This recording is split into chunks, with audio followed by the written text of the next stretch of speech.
Espesyal na anunsyo. Minamahal na nobya, inilagay ito ng Panginoon sa aking puso na magkaroon muli ng espesyal na mensahe at paglilingkod sa komunyon sa bispiras ng bagong taon sa taong ito. Ano pa bang mas malaking bagay ang magagawa natin, mga kaibigan, kaysa marinig ang tinig ng Diyos na nagsasalita sa atin? Makibahagi sa hapunan ng Panginoon at muling itinalaga ang ating buhay sa paglilingkod sa Kanya sa pagpasok ng bagong taon. Napakasagradong panahon na isara ang mundo at makiisa sa nobya para sa espesyal na pagtitipon na ito sa salita. Habang sinasabi natin mula sa ating puso, Panginoon, patawarin mo kami sa lahat ng mga pagkakamaling nagawa namin sa buong taon.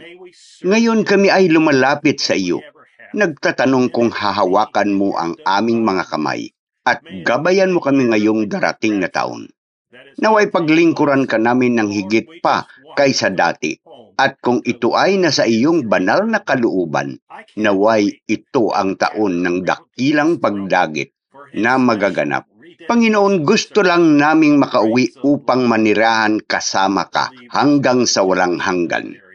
Hindi ako makapaghintay na magtitipon-tipon sa palibot ng kanyang trono para sa espesyal na serbisyong muling paglalaan.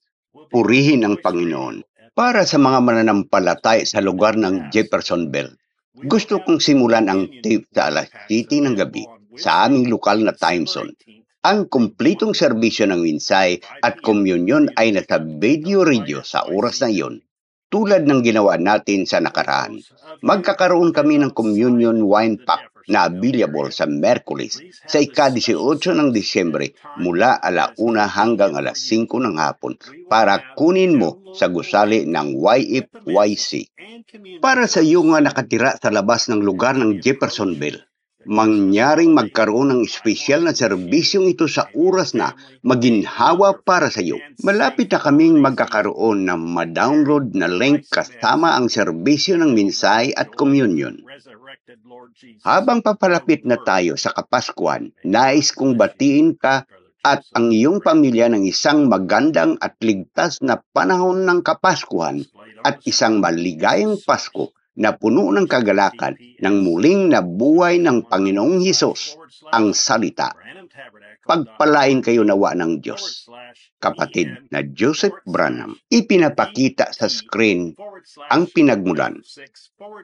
https://branhamtabernacle.org/en/bt/f6/110067